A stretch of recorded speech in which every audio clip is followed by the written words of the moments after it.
Hello friends, welcome back to పక్కా వైజాగ్. మీరు ఈ ఛానల్ని ఇంకా సబ్స్క్రైబ్ చేసుకోకపోతే వెంటనే సబ్స్క్రైబ్ చేసుకుని బెల్ ఐకాన్ని యాక్టివేట్ చేసుకోండి. యారాడ్ కొండపై ఉన్న డాల్ఫిన్ నోస్ లైట్ హౌస్ హిస్టరీని తెలుసుకోవడానికి మన వైజాగ్ హెరిటేజ్ నరేటర్ అయిన జయశ్రీ హతంగడి గారు ఒక హెరిటేజ్ వాక్ని కండక్ట్ చేశారు. ఈ వీడియోలో ఈ లైట్ హౌస్ ఇన్ఫర్మేషన్ అంతా తెలుసుకొని ఈ లొకేషన్ అంతా ఫుల్గా ఎక్స్ప్లోర్ చేద్దాం. తప్పకుండా ఈ వీడియోని లైక్ చేసి చివరి వరకు పూర్తిగా చూడండి.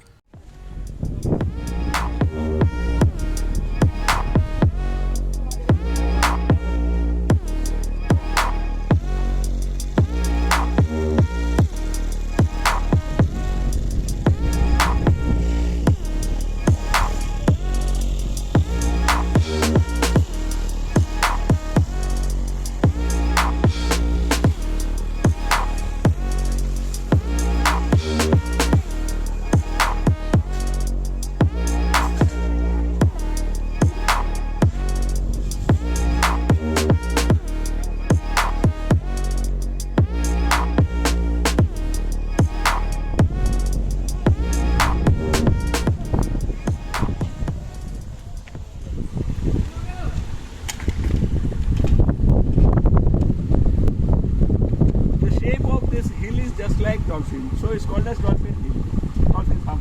So it's called as Dolphin Hill, and over the nose of the dolphin, this lighthouse tower is situated. So it's called as Dolphin Nose lighthouse, and this lighthouse was established in the year 1957 by Lal Bahadur Shastri, the then Union Transport Minister. We have 194 operational lighthouses all over India, and the oldest functioning lighthouse in all over India is our Falls Point lighthouse near Paradip. Oldest functioning lighthouse. The highest elevated lighthouse in India is Dolphin Nose lighthouse.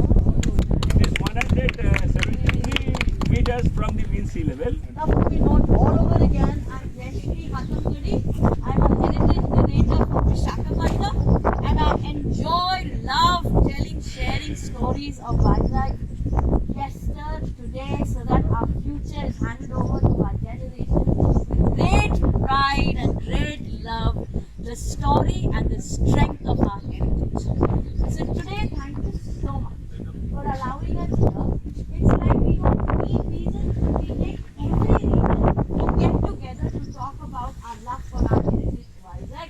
And I must thank Commander Ravindran. As soon as I asked him, he said, "Nahi madam, karna hi hai." And then yes, we had limited number of people. So but then I thought this is much more than what we decided. It's wonderful, and you can see all of them in blue. So the idea is we love our oceans. We are by the coastal, and Visakhapatnam has about 135 kilometers coastline. And while we say this is the official map of Visakhapatnam 1906, and right over here you will see them, it says Dolphin Hill flag star. Okay, this is a 1906 map, and you can have it. No, he'll pass it around. So I'm glad that you already mentioned that the British built portion is right there in the corner, which was a beacon light. So this was a very important part of seafarers. Now by the coast you always had people traveling all over, coming in and going out. So everybody loved it, and in those days, before any lighthouse were built in our country, the most important things were the beauty of the natural curves of the landmass. Like you have the table, like mariners go all over the world, and what do they do over a glass of beer? I saw this, man, I saw that, I traveled there, I sailed there. The beauty of it was all. So now, those days, how did they describe beauty? They described beauty by the natural landmarks. The landmarks would be the tabletop of Cape Town, then the white hills of Dover, and at the same time they would say Cape Horn of South Chile, then the Rio de Janeiro, the Sugarloaf Mountain, and among that was Dolphin Nose. have you been to the Dolphin Nose and the mountains and this combination? They would actually speak about it. The mariners in those days, late 1600s, late 1700s, we were part of the top 5. Just imagine how that must have been when they were sharing their stories of sail. So while we talk about all that, how did they take back? There were no cameras. There were no click all the time. So people went around with these lovely paintings which were done. And this is a painting of 1795. This is a painting of the 1700s. This should have been my first one. This is of the 1700s. And when you look at the 1700s, there was this beacon light on top, which must have been what the Britishers must have said. They always had that there, which was actually used with light. They burnt things and in the night, yes, and they had it. They did not have power, they did not have fuel, they did not have all that. So this is how they showed it. And also as time went along, they also had the booming firing gun. So different people remember it at different times. They boomed the gun and that would be 8 o'clock or 6 o'clock, it was depending. But the beginning of the day and the end of the day was recorded. And at the same time, the ships were around the vicinity in this area would adjust their chronometers with that to know where they are, the timeline, to set it with GMT. See, he's nodding his head, that means I'm right. So this booming gun also has a lovely story. I'll tell another day when I'm talking about who was asked to do, how much that man who did the booming gun was paid. It's a fabulous story. But the point is, this is how it was and this is how it must have looked. And again, this is also another painting, also which you had the booming gun, and slowly it is increased by 1790. Now this particular, why I'm sharing this one is while I'm standing here, he said this is not because of the shape of the mountain and all that. But the point was, if you really ask factually, when was it called Dolphin Nose? Somebody must have started. Where is the record for it?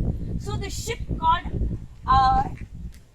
was called Ship Suhana, September 6, 1710, sailing, and they were making marks of this along the coast, and that was the first time it got recorded as the Dolphin Nose. So that's how, and this is how they did the marking, and when you look at it, even the dargah is marked on it. So that's how we know the existence of the dargah. So when they're marking it, now why do they mark these? Because of the shallow waters and the rocks and of course the waves that were there. The ships need to know what depth, how to come in. This was the only kind of language that they were told for mariners when they come in.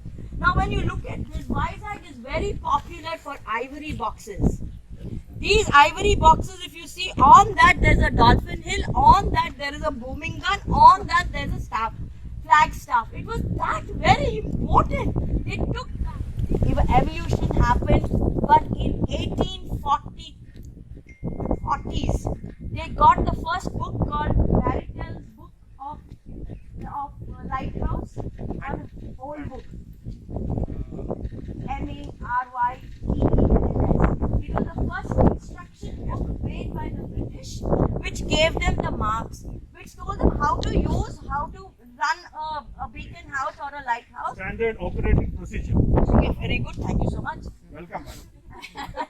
But then what happened is, because of the landmass that we are, because of the rocks and because of the area that we are, though that language was not enough, they had to add 12 more points to make it. So they understand that internationally ours was a very unique kind of landmass. And as it went along, 1876 they built the first one.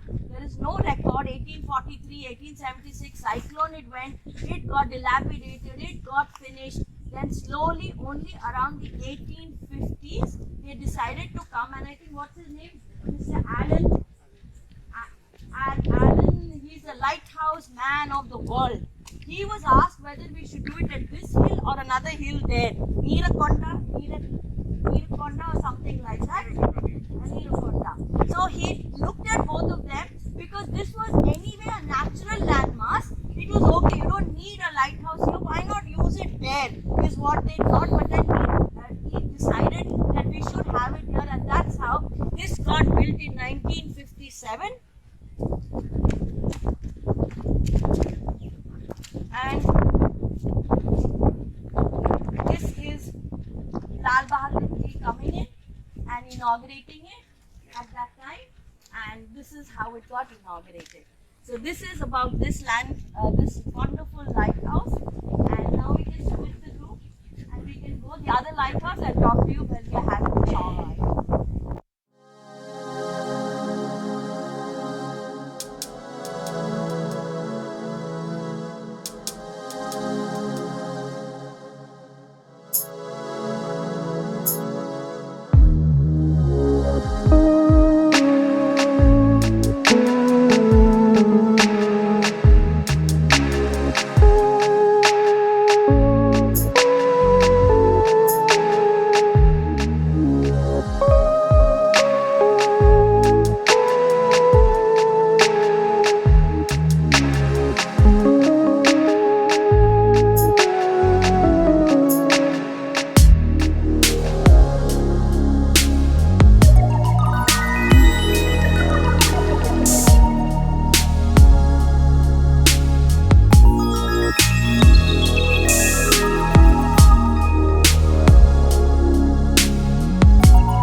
sensitivity or the beauty or the landmarks are. And as we do it, I think someone of their age tomorrow might not even have anything for them to show. So one part, while I take each one of you many walks, you've been on walks, on talks, on various things. The other part, today we've reached a very crucial point in our citizen strength, that we have to get interpretation centers for each of our heritages. So one of them, yes, we've already very clearly earmarked one space for the colonial part of it. Like today when you saw the photographs, you all said, wow, this is lovely, this is great. So obviously I can't be going around carrying it in my bag all the time. I would like to have it exhibited, and there are a lot more other very serious one. We need a professional who will come and do it. We have landmarked a place in Town Hall. Mr. Hatangadi is following it up very sincerely. He writes to everybody, he does that. Something so grand, we have 3 interpretation centers for the Buddhist sites, built with lots of money, still not open. Without it being inaugurated, don't ask me what it is. It's definitely not Buddhist. You stopped it, I think you stopped one of them. Many. Yes. So, and what are these interpretation centers for? We have excavated artifacts which are lying in some place, in some godown, somewhere in Hyderabad. We need to get them back. We need to do it. Do we really need it? It's a question some could answer differently. But I feel that why would all of us gather? We're going to see a lighthouse. Why would all of us gather like this? Why would we all come together? There must be something in our hearts. There must be something that we feel that we want to be together to know what it is. And everybody stopped, waited. What is this glass? What is this? What is the height? What it is?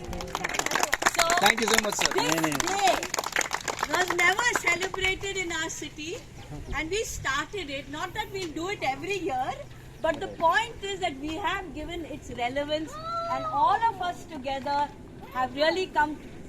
It's such a wonderful feeling. My request is not about anything else, but it is important that you send me by WhatsApp a feedback comment of what it is to celebrate heritage, as in today being the lighthouse. ఈ heritage walk మీకు నచ్చిందని అనుకుంటున్నాను.